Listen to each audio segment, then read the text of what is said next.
Makamu wa Rais wa Jamhuri ya Muungano wa Tanzania Daktari Emmanuel Nchimbi kupitia taarifa na video inayosambaa kwa kasi kubwa kwenye mitandao ya kijamii na majukwaa mbalimbali ya habari nchini Tanzania ametoa kauli nzito na ni ya kushtukiza kuhusu mchakato wa katiba mpya nchini Tanzania.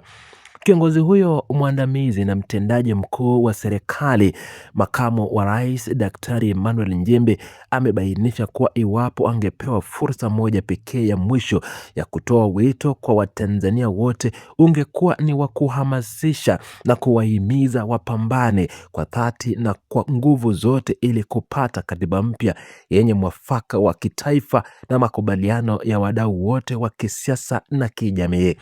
Makamu wa rais wa Jamhuri ya Muungano wa Tanzania Daktari Emmanuel Nchimbi alieleza kuwa nchi inahitaji katiba itakayoidumisha na kuivusha Tanzania katika kipindi cha miaka 50 ijayo, huku ikilinda haki za raia, heshima na utu wa kibinadamu badala ya kuangazia pekee maendeleo ya vitu na mali na uchumi.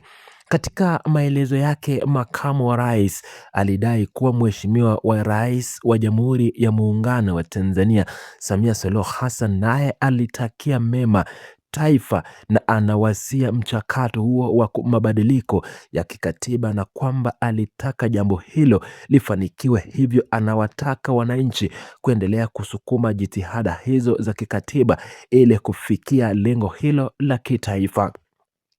Kauli hiyo ya makamu wa rais wa Jamhuri ya Muungano wa Tanzania Daktari Emmanuel Nchimbi imezua mjadala mkubwa sana na hisia mseto kote nchini miongoni mwa wananchi, viongozi wa vyama vya siasa na wachambuzi wa masuala ya kisheria na kisiasa nchini Tanzania. Baadhi ya wananchi na wadau wa siasa wameipokea kauli hiyo kwa mashaka makubwa, wakitilia shaka nia na dhati ya serikali katika kutekeleza mchakato huo wa katiba. Wananchi hao wamehoji mantiki ya kiongozi huyo wa juu wa serikali kuwataka wananchi kupambana kupata katiba mpya, wakati Mheshimiwa Rais wa Jamhuri ya Muungano wa Tanzania Samia Suluhu Hassan na serikali yake wanayo mamlaka kamili ya kikatiba kuanzisha na kuratibu mchakato huo wa kisheria bungeni na serikali mara moja bila haja ya wananchi kupambania mitaani.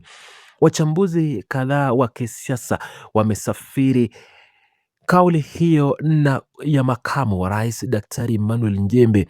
kama mbinu za kisiasa na michezo ya kisayansi ya propaganda inayolenga kutuliza presha ya wananchi na vyama vya upinzani kuelekea uchaguzi na nyakati zijazo za kisiasa. Wananchi hao wameeleza kuwa kauli hizo ni mbinu ya kuwajenga viongozi fulani wa serikali ionekane wana maoni tofauti na msimamo rasmi wa Mheshimiwa Rais ili kuvuta imani ya wananchi wasio na uwepo na upeo mkubwa wa kisiasa, wakati mfumo na mwelekeo wa chama tawala ukibaki vilevile bila mabadiliko ya msingi ya kisheria au ya kikatiba.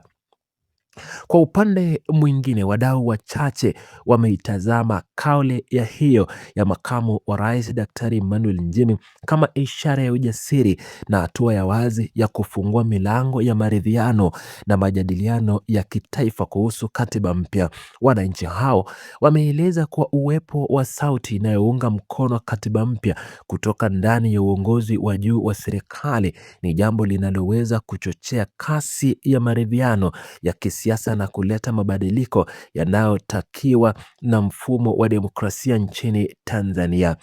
Mjadala huu unaendelea kushika kasi wakati mfumo wa kisheria na kikatiba nchini Tanzania ukikabiliwa na wito unaoongezeka kutoka kwa vyama vya upinzani, mashirika ya kiraia na viongozi wa dini wanaotaka kurejeshwa kwa mchakato wa rasimu ya katiba iliyoachwa nyuma ili kuhakikisha uchaguzi huru na wa haki unaratibiwa chini ya sheria mpya na tume huru ya uchaguzi.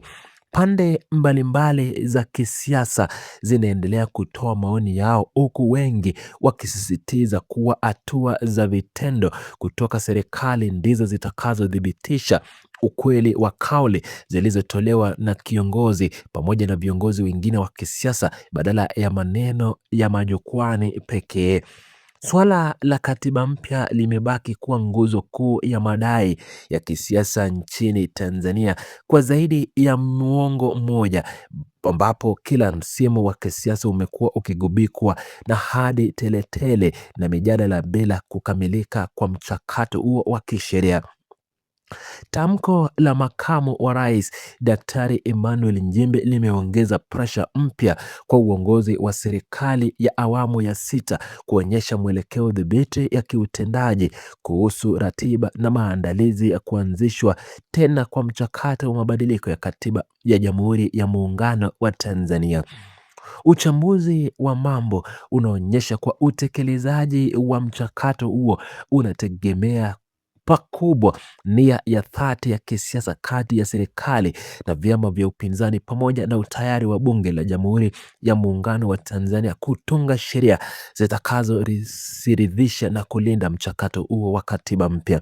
Wananchi na wadau wa demokrasia wanaendelea kufuatilia kwa makini kuona iwapo kauli hiyo ya makamu wa rais Daktari Emmanuel Nchimbi itakatafsiriwa kuwa hatua za kiserikali au itabaki kuwa kauli ya jukwani kama ilivyowahi kutokea katika nyakati mbalimbali za historia ya kisiasa nchini Tanzania. Uchambuzi zaidi ya kiutendaji unaonyesha kwamba mchakato wa katiba mpya nchini Tanzania umekuwa ukipitia katika hatua mbalimbali za kisiasa na kisheria tangu kuundwa kwa tume ya mabadiliko ya katiba iliyoongozwa na Jaji Warioba. Historia hiyo inaonyesha kuwa wananchi wengi walitoa maoni yao na kuweka misingi ya rasimu ya katiba ambayo baadaye ilikumbana na vikwazo mbalimbali vya kisiasa katika bunge maalum la katiba. Hali hiyo ndiyo inayofanya wananchi na wachambuzi wengi wa siasa kutazama kauli zozote mpya zinazotolewa na viongozi wa serikali kwa jicho la tahadhari kubwa na uchunguzi wa kina. Makamu wa rais Daktari Emmanuel Nchimbi katika nafasi yake kama kiongozi wa pili mkuu katika serikali ana ushawishi mkubwa katika uamuzi na mwelekeo wa kisiasa nchini. Ndio maana kauli yake ya kuwataka wananchi kupambana kupata katiba mpya imechukuliwa na wengi kama ujumbe wenye maana mbili, ambao kwa upande mmoja unaona ni mwito wa mabadiliko, na upande mwingine unaona ni mbinu ya kisiasa ya kuhamasisha uelekeo wa mijadala ya kitaifa kutoka kwenye changamoto za kiuchumi na kijamii zinazowakabili wananchi kwa sasa. Vyama vya upinzani nchini Tanzania vikiongozwa na Chama cha Demokrasia na Maendeleo vimekuwa vikisisitiza kila mara kuwa mchakato wa katiba mpya haupaswi kuwa na hisani ya viongozi waliopo madarakani, bali unapaswa kuwa na haki ya kikatiba na matakwa ya wananchi wote. Viongozi wa vyama hivyo wamebainisha kuwa bila kuwepo kwa tume huru ya uchaguzi na mabadiliko ya kikatiba yanayolinda haki za kisiasa na kiraia, mchakato wa uchaguzi utaendelea kulalamikiwa na kwa pande mbalimbali na kuathiri amani na utulivu wa nchi. Wadau wa kisheria na haki za binadamu nao wameeleza kuwa maendeleo ya kweli ya kiuchumi na kijamii hayawezi kupatikana bila kuwa na msingi thabiti wa kisheria unaoheshimu utu wa binadamu na utawala wa sheria, kama inavyoeleza ama alivyoeleza makamu wa rais Daktari Emmanuel Nchimbi katika kauli yake. Wanasheria hao wanasisitiza kuwa katiba inayokubalika na wadau wote ndiyo nguzo kuu ya utulivu na maendeleo endelevu ya taifa lolote linalofuata mfumo wa kidemokrasia duniani.